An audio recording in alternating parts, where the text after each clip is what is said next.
Hello, everyone.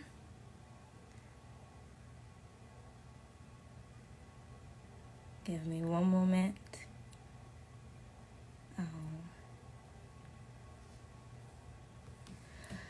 All right. Welcome, everyone. Happy Kwanzaa, day 2 of the principle Kuchi Chakalia, self-determination, and welcome to the 4th episode of Black Dance Stories Power Half Hour. Oh my gosh, there's a lot of people coming on. I just knew that it was the holidays and everyone would be kind of busy, but hi everyone. So we're taking a beautiful, quick moment to get powered up and inspired, uplifted as we take on the day and the week, hopefully with our loved ones, and if not, with ourselves. As Black Dance Stories continues to hold space for, interconnect, and archive full and diverse Black dance legacies and stories, we now make space and listen to the stories of and the wisdom of the younger emerging, although we are all emerging at every part of our lives, the younger professional movement artists of all walks to share our stories, our journeys, and what's on tap for us as we pave our ways through the dance movement community. This month's featured guest is Drummond, who we've paired with Abdel Ar-Salam for mentoring and connection. I am live from a part of the unceded Sewanee lands that is in Louisville, Kentucky, enjoying the holiday with my family. My name is Makata Lily Nwabunkosi Margie Rose Roney. I was the on-screen producer for Black Dance Stories Thursdays and now the host of BDS Power Half Hour. I am a 4th generation body, life, soul alchemist, which my soul is translating an ethereal matter into languages of dance, movement, art, and any other language that my soul is called to channel and express love, inner power, vibrancy, and truth. I am in this human experience as an able-bodied, Black, Indigenous, American woman, pronouns she, her, hers, and they, as I am all of my ancestors and spirit team, and they are all me. I've come through a long generational line of artists and energetic intuitives, both on my maternal and paternal lines, the Love Roni lines, which extends out through so many amazing, powerful people, artists, legacies, and ancestors that I send my love and gratitude to every day as I move through the world, as an extension of them an extension of me. Most immediately, I am the daughter of Nia Love and Antoine Roney, sister of Kojo Roney, Zipporah Roney, and Takwazi Love, a family full of beautiful, dope, powerful artists. I am sitting in a beautiful guest room of my sister's beautiful home. You might hear some children running around and laughing and kind of screaming, so apologies for that. I'm with my family. I am wearing a long sleeve black shirt with a turtleneck, cut out shoulders. My hair is black and natural wavy down a little past my shoulder. And behind me is a big window, which you can't see because I'm in front of it, with yellow curtains. I'm excited for everyone to be here with me, even through this holiday. Community is the heart of Black Dance Stories. So, of course, I would love to know who's watching, where you're watching from. Land acknowledgement, please. Share your hearts. Drop comments in the chat. Say hello. And just feel free to engage and interact purely from a space of love.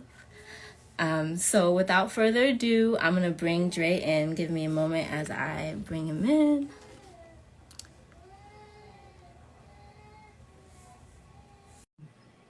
Okay.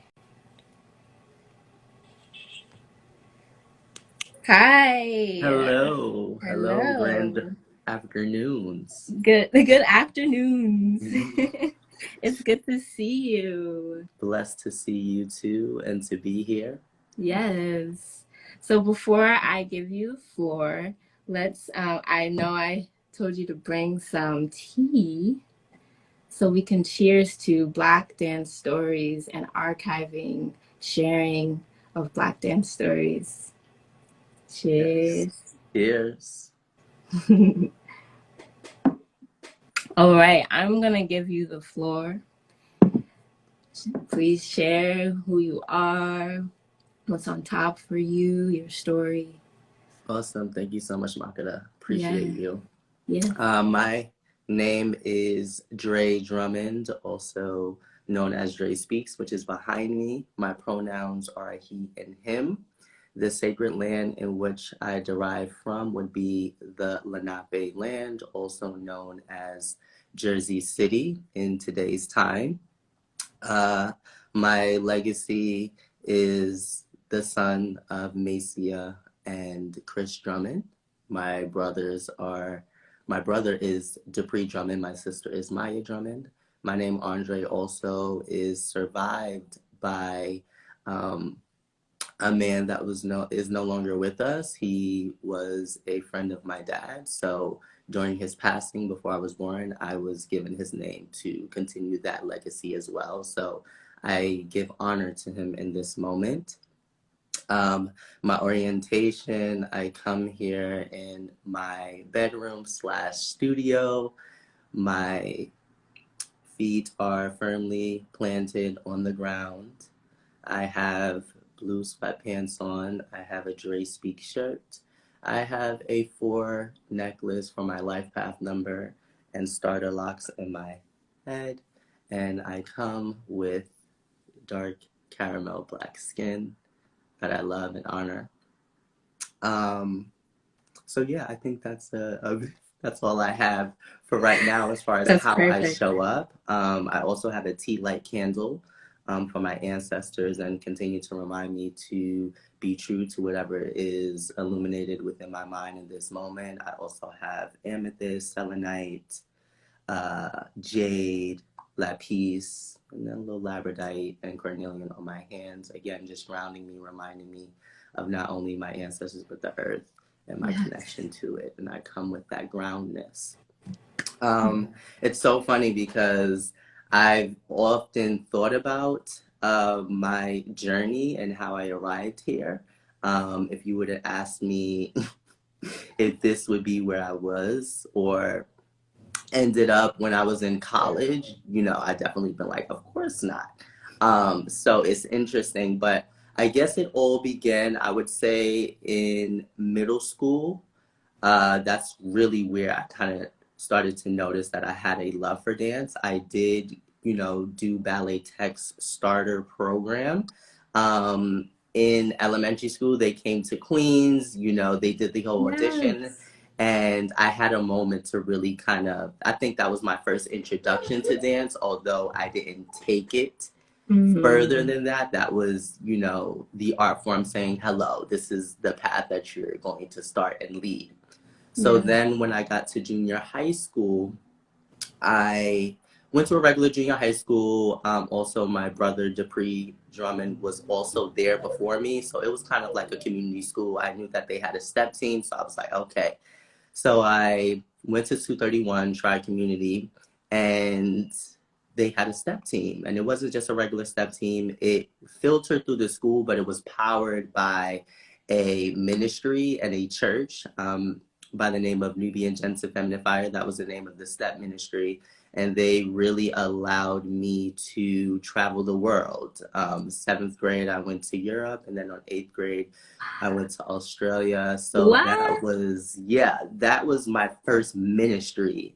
And I even look back on that moment. I'm like, wow, that was a great opportunity to be able to see the world. But also, the most important part that I take from that is that it was when dance and spirituality really came to me at the same time. I like to really take that journey, of course. Um, Being a Black man growing up in Queens and just this idea of the Black church. That's really how I came up into it, is, through, step dance, praise dance. And it was a beautiful way for me. And I also like to think that that was the way Spirit knew that he, she, they, them universe would appear to me through that form, to come through the body and then be able to express myself through spirit, and really like radicalizing my body in that way.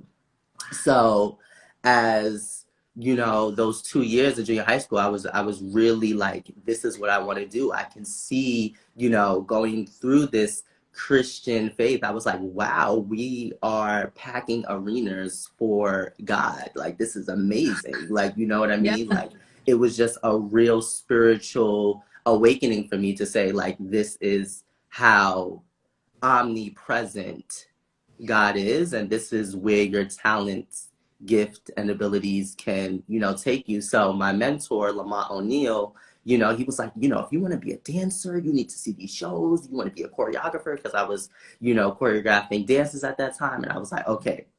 So then I auditioned for Professional Performing Arts High School, of course, where we met as well. And that is where I was introduced to the Ailey School. I had no training. Shout out to the Ailey School for really taking a young boy. I borrowed my friend's dance belt, unitard, and I just went in there, and I was like, okay, this is what I was gonna do. So I always really thank, and true homage the Alvin Ailey American Dance Theater, because I really didn't know what I was doing, but they took a chance, and that really allowed me to take my artistry to the next level in a real, like, not just step dancing, or real technique, so that was a moment where I said, okay, this is serious. And I think even coming into being this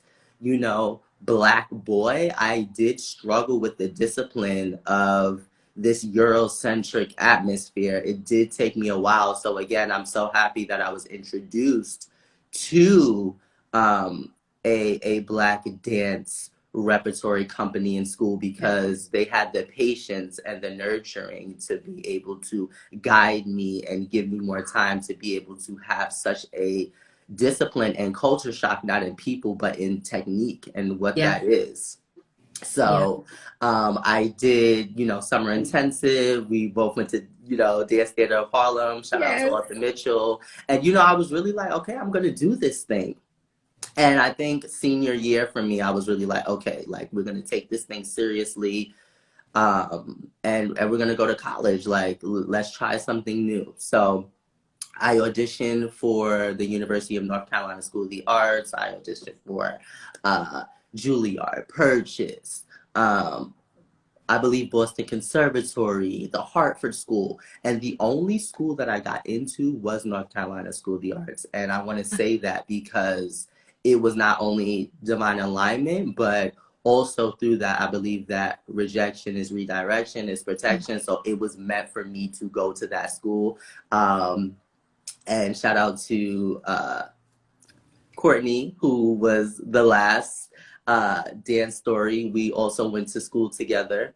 And so that was really destined for me to really be able to broaden my artistic palette in Winston-Salem, North Carolina. And it was really another awakening. I like to say that Ailey really gave me my technique and introduced me, but North Carolina School of the Arts really turned me into an artist, right? Like having those comp classes, having the technique, being and dancing with different choreographers, also being in the South, like me coming from New York and then going into the South, and that culture exchange, I really like to say it kind of, that Southern hospitality really overwhelms me, and it really kind of, I don't like to say soften me up, but it really allowed me to be a little more vulnerable, to say, okay, you're no longer in New York City. You're no longer have to put on this not only showmanship,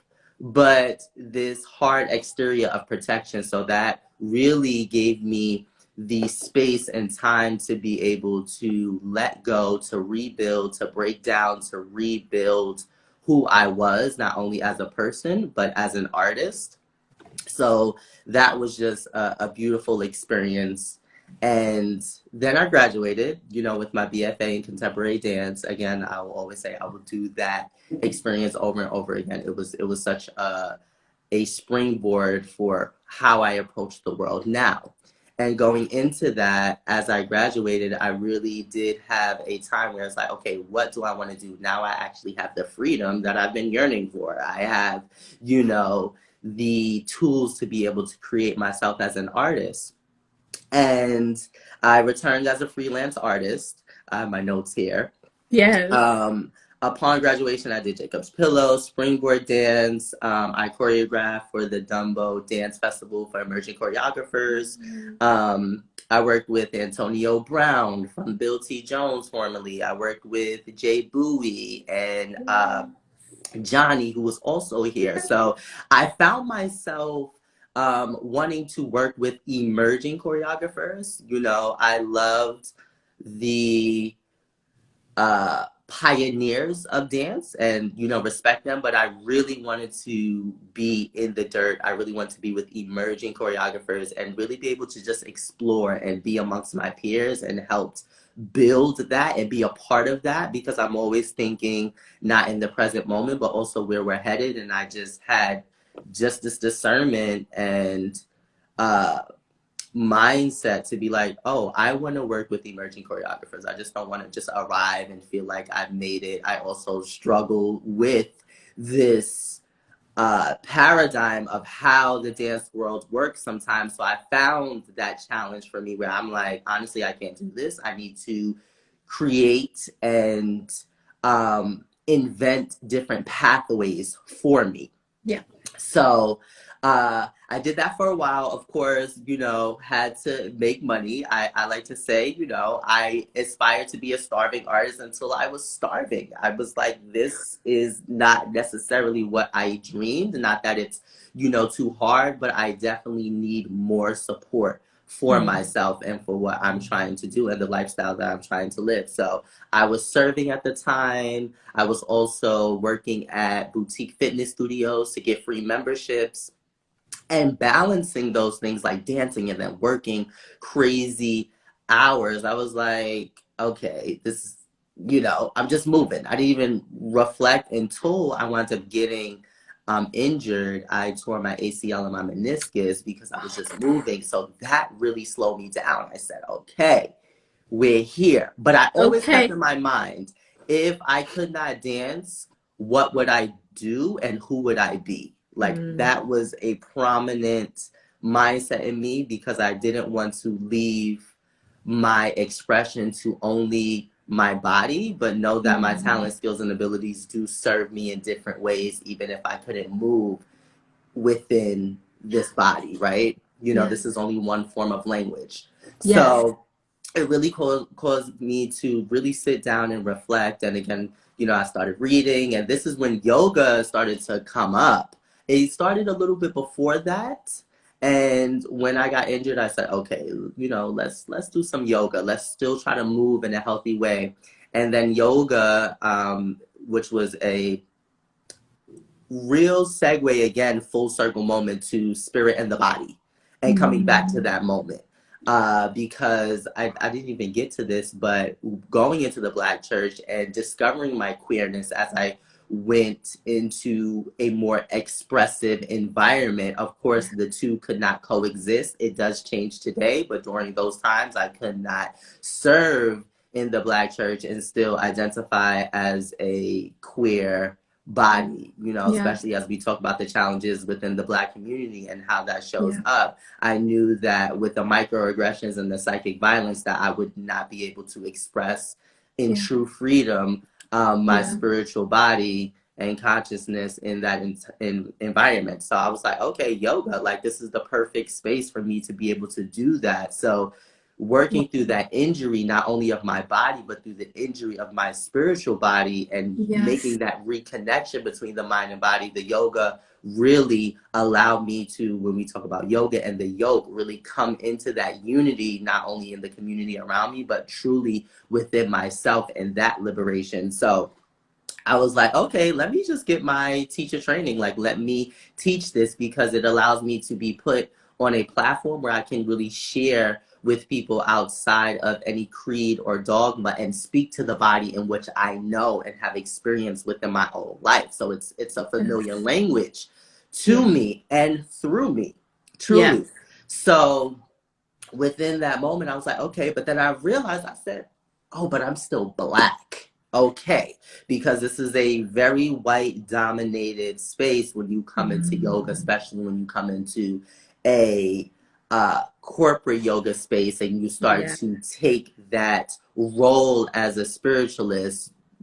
There is a disconnect in difference in diaspora in the BIPOC community about how we are seen in the spiritual realm and what our limits are and how we are perceived. So really working through that, I said, okay, there's still work for me to do here in how I show up, not only again for myself, but for other BIPOC communities that again go through psychic violence, that go through a disconnection, that are pushed out and alienated because they are not being led from someone that looks like them, Yeah. that moves like them, that has that body like them, that speaks like them, right? That is Yeah. something that is very important when you're trying to lead a people that have come through a traumatic generational past and how you're trying to heal that, right? We Yeah. often say like post-traumatic disorder, but when it comes to BIPOC people, it's persistent traumatic. Like we're Yeah. constantly going through this type of world where we're being judged and we constantly have to battle with our identity and how we show up. So within that, I became a yoga teacher, and one of the yoga studios in which I served in, which is Y7 Studio, I started from the front desk. And while I was working through the front desk, I said, okay, I'm going to get my yoga certification. And then I became a yoga teacher. But where I worked front desk at Y7, I was not a yoga teacher there. I was just serving where I got my teacher training. So now I said, okay, I'm going to audition. Audition one time, didn't make it. I'm a very much like, okay, I'm going to do it again. Audition the second time, got the job. So I worked from yoga teacher, well, front desk to yoga teacher. And then I really served in this studio, really being able to be one of the first Black male yoga teachers within that Yes. studio and really being Yes. able to break into that. So that was a blessing. And then the pandemic happened and I said, That's okay. Um, I don't want to. I know that. So we have like such little time, and that's a great yes. place to stop you. Okay. Although I just want to hear so much more, but um, we got a time limit, Yes. and We so honor that. yes, we're gonna move forward. Beautiful story, Kuji Chagalia in action, Thank like you. Mama Charmaine is saying. We got some power up questions. So I have 3 questions for you. Your answer in one word. I know I told you a Okay. sentence, but one word. I want to surprise you a little bit. So question number 1. What is one thing that keeps you inspired, going and flowing in this journey?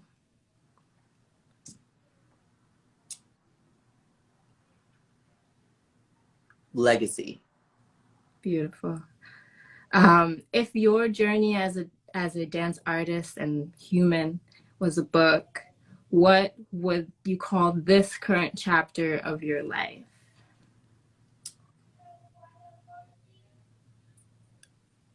Where the caterpillar ends, the butterfly begins. I love it. Okay. And number 3 is, what is one thing that you are most proud of within your journey so far? Evolution. Yeah. Beautiful. I just want to say before I let you go, one thing that um brought me kind of close to you when we were in high school. We weren't super close, but what drew me to you was your light. You had so much like soul, beauty, and light and vibrancy. And it's so nice to talk to you today and feel that again. I So appreciate that. I love that so much about you when we were in high school together. So thank you so much for taking the time to be with us and share your heart and your story, your awesome story with us. Everyone, please go check out Andre, all the wonderful things he's doing. You can connect, share love, and support him by clicking on his Instagram that he is on with us now. And you can explore his page and whatever is on his bio linked. So yes, thank you, Dre. Thank I'm gonna let you. you go before I do the last shout outs, but much love to you. Sorry for that abrupt stop. Oh no, trust me, what was meant to be received was shared. Yes, yes, yes, yes. Thank you so much. Yes. Blessings, everyone. Blessings. All right, everyone. Before we all go, this is an awesome season 1 into BDS Power Half Hour. Please stay connected with us on our social media. We have so many wonderful things brewing that you won't want to miss. So subscribe to our YouTube channel. Follow us on our YouTube channel is a collection of our past BDS Thursday episodes. They are literally soul food, just like this that we had today with so many legends of the dance community. So go and subscribe to our YouTube channel. Also, come be a part of our Patreon, where we share really awesome, unfiltered, raw, behind the scenes backstage talks that we had with our Black Dance Stories Thursdays guests. And also other perks and sharings that is exclusive to our Patreon community. And please share BDS with your community and your loved ones. All of these links and things that I am talking about is on our Black Dance Stories bio. So you can go to the link in our bio. It's a link tree. It has all of these things, a Patreon, the YouTube channel, our website. Lastly, a shout out to our BDS team. I'm going to say everyone's names really quickly.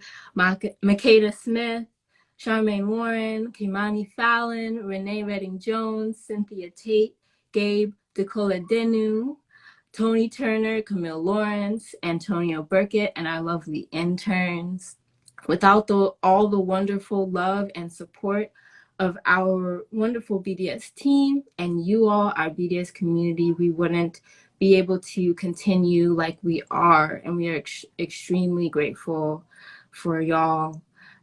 So thank you so much for the continual love and support as we expand and shift.